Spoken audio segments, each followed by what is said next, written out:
And I'm here with Mo Zubair. What do you think of our new intro, Mo? Kind of cool, kind of cool. And we've got the angles and the lighting right now, so it took us a while, but we got there. We're there. So for anyone just joining us, this is Katie Hunter from MMA UK even, and I'm here with Mo Zubair, who's fighting at Celtic Gladiator on Sunday. We only caught up a few months ago, actually, Mo. You've got to be one of the most active fighters this year because you only fought back in August, didn't you? Yeah. So props to Celtic Gladiator. Keep putting on these shows. You're fighting Ben Fahey on Sunday. Looking forward to it? Yeah, I can't wait to get in there, and I've trained like really hard at this, so I can't wait. You're getting better and better with every fight. I know the last few results haven't gone your way, but like you can really see the improvements from fight to fight. You must really think that Sunday's your time to shine. Yeah, it's like I can see the progress myself, but like Yeah. it's just my last three fights have just been like very slightly like had a war, and then I was dominating on cage warriors. Last 10 seconds, fight slipped away. My last fight was split decision, so it could have gone either way. So yeah. Let's talk about the last fight because I thought it was a really impressive performance from you.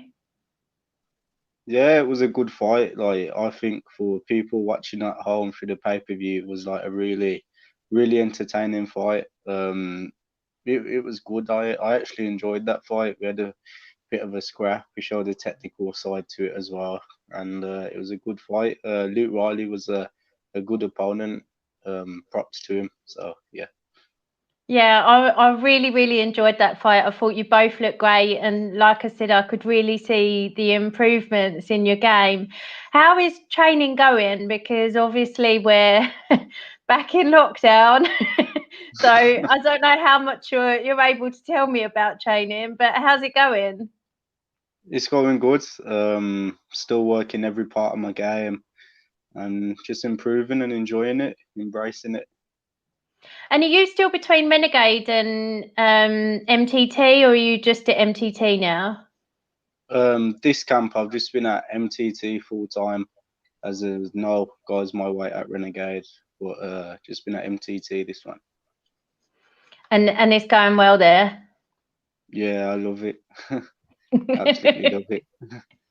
They love you too, and there's such a great camaraderie. I said this last night actually to Nick Bagley about the GB Top team guys, but you know, I've spoken to all of you guys now, but you're all doing so well, and you know, Jonas has got his fight coming up at the end of the Yeah, I know you month, like and it. I love Jonas. I love all of you guys, and and Kane as well getting re-signed Yeah. by Bellator. So it's just exciting time for you guys, isn't it? Yeah, really exciting. What's it like to be in the gym and that buzz between everyone? Right, it's really good. There's always good environment. We're always helping each other, and like the sessions are just like proper good. We're always learning, grinding, and just helping each other. We're always improving. So we improve as a team and all go up together. So yeah. Yeah. And I know Matthias Frederick is you're busy, and I saw that his fight is re-announced for the Yeah. next trilogy. He's fighting my teammate I know Jamie what you're gonna say. Richardson. So So I he's was gonna defending the belt. I was gonna say this, but what I was saving it actually, but since you brought it up, I say it now. I bet you everyone watching on here, this video is proof. I bet you a tenner Natty stops him within 3 rounds. Okay. Oh, I mean that's my teammate, so we'll have that bet. So, what is your exact prediction? I won't. That's the bet. But if you had to pick a round, what would you say? Um, it's got to be third or second round. Natty stops him with strikes. I don't know if it's going to be ground and pound or standing, but Natty will stop him with strikes in the second or third. I like the fight. I think it's going to be a really exciting one, like super explosive. What do you think? Yeah, it's a perfect matchup. Like Richardson's a good fighter. I've Yeah. seen him fight Hatcom Foss and Phil Wells. And it was just an exciting fight, especially his fight against Phil Wells, the second one. And then when you watch Natty's fights, like he goes at it as well. So stylistically, it's a perfect matchup, and anyone watching at home would be lucky to have that fight on, because that is going to be fireworks. Yeah, and it's totally different kind of matchup to Natice's last couple of fights against James Webb as well. Yeah. Like It's a Webb good one. is Webb's a high level grappler, and Richardson's just like an aggressive striker, like Natty. So it's going to be a good fight. I'm buzzing. I'm buzzing for all of these fights coming up, and I'm so grateful to anyone that's putting on cards. How do you feel about it? Like, it must, be such a relief that Carl and Lofty and everyone are putting on these shows. Yeah, when we went into the first lockdown, I just thought, oh, like I don't think I'm gonna fight till next year now. And then what happened was I started training at MTT, and then Carl says to me, "Oh, there's a show in Spain. We've got a few lads on there. Do you want to fight on it?" I says, "Yeah, sweet, I'll fight on there." Then that got cancelled, and then I fought on the last Celtic, and then after that fight, I took a bit of time off. I've gone over to train, and I'm sitting next to him, and he's going, "Oh, by the way, you're fighting on the next show." I went, "Oh, okay, sweet." Didn't tell me my opponent's name, just said you're fighting, you're in camp now. I remember we're on the mat in a circle, and he's gone, "Yeah, so and so's fighting, so and so and so." So I said, "Oh, Mo, you're fighting as well." I went, "It's been like 2 weeks. He don't tell me I'm fighting," and he just told me, "Oh, you're fighting Ben Fahey." I was like, "Oh, sweet, wicked." Do you care who you're fighting? If he tells you that's your matchup, does it bother you? Nah, not really. I'm a fighter. I fight. It don't matter where. It don't matter the time. Like I'm not a journeyman, but like I love the sport, and I will fight anyone. Like names and that don't mean nothing to me. I'm always looking to improve my skills. And do you study footage of your opponents? For this one, Ben Fahey, we've looked at him a bit, but I already knew who he was. Yeah. Anyway, he's fought two of my teammates, so we got a good insight on him. He fought Jay Cadley, and in his last fight, he fought Jake Jenks. Yeah. So yeah. So he's coming off a win in the last Celtic Gladiator, so he'll probably be riding high on that, and you're looking to rain on his parade. Yeah, that's the one. There's a different kind of fire in my belly for this fight. Like I've lost three in a row. No one wants to lose four in a row. I don't want to be 3-5. I'm looking to go out there and just put on a big performance and get my hand raised. And I believe that my skill set is better than his in every department. So I'm looking to put on a good fight. This is why, though, I think that records don't mean a lot in MMA, because, like being 3-4, that, okay, that, like you say, you don't want to lose 4 in a row, but it completely depends on who you fought and the caliber of that opponent, and, how close those fights were. And like you say, your last fight was a split decision. If that had gone the other way, there's so much more. I get what you're saying. Nobody does want to lose 4 in a row, but I just think in MMA, records mean less and less to me, like all the time. You just got to drill into what those fights were. Yeah, it's true. Like my opponent's record ain't the best either, but he's dangerous. I give him credit. I do. No one else really does. But when you look at the guys that he's fought all high level guys, Mm. and some of his wins they're not even on his record. So he's had more fights than what he actually says. Yeah, yeah. He's actually being interviewed by Danny straight after we come off here. Have you got any words for him? Nah, nothing at all. Nothing at all. You'll just see him in the cage. Yeah. I don't like to talk shit and say, oh, I'm gonna do this and that, this and that. Like I'm a fighter. I just turn up to fight. Have you ever had an opponent talk shit on you? When I was fighting Luke Pemberton on Cage Warriors for the whole 6 week camp on social media, non-stop shit. Like not even from him, but people that he trained with, even his family, like they'd just be like stalking my social media, talking shit. And I was just like, you know what, I'm not gonna say nothing. I'm just gonna when we get in there, I'm just gonna prove everyone wrong. But 10 seconds, 10 seconds, 10 seconds and I would have. Oh, Mo, so close. Somebody who does talk a lot of shit. Pedro Knox says, kick him in the dick, Mo. Thanks, mate. Hopefully not. I'll bear that in mind. If it's not going your way, that's a way out. Cheers, So Pete. No, you don't like being called Pete. you're 100% right there. So this is pay-per-view only, behind closed doors in a secret location. I take it the pay-per-view link is all over your social media, Mo, so you can get the commission for it. Yeah, it's in my Instagram bio. I'm so looking forward to this entire card. It's just stacked with all the people that I love to watch. Just all of you just really put a smile on my face. And I looked through the card and it just, honestly, I'm blown away. And it's only a tenner, people. So get on this. It's an excellent way to spend your Sunday evening. Mo, I wanted to ask you, you've got loads of teammates on the card and loads of people that you've seen on the local scene. Who are you most looking forward to seeing outside of your fight?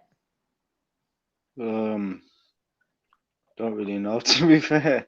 It was it was one of my best mates and teammate Lewis McGrillen, but his fight got pulled. He was fighting what's his name? Zach Fry. Yeah. Zach Fry. Fighting for the Celtic Gladiator title against Zach Fry, but Zach pulled out. I was looking forward to that fight, to be fair, but there's loads of firefights on the card. Like I can't name a specific one. They're all good. I think Lewis's opponent pulled out of the last Celtic Gladiator as well. Either that or he didn't get matched in the end, like when they were trying to match him. But this year, I think, has just been like, I always think that fighters need to have an insane mental strength, but this year is just something else. And the fact that there have been so many cards announced and then fights falling through, and just like either COVID tests or whatever it is, just all the guys that went over to Spain and then the venue got pulled and then it was back on, and then Jonas's opponent still didn't fight. Like, I just don't know how you cope with the ups and downs. I find it absolutely incredible. What's your advice to people who are dealing with that in the sport?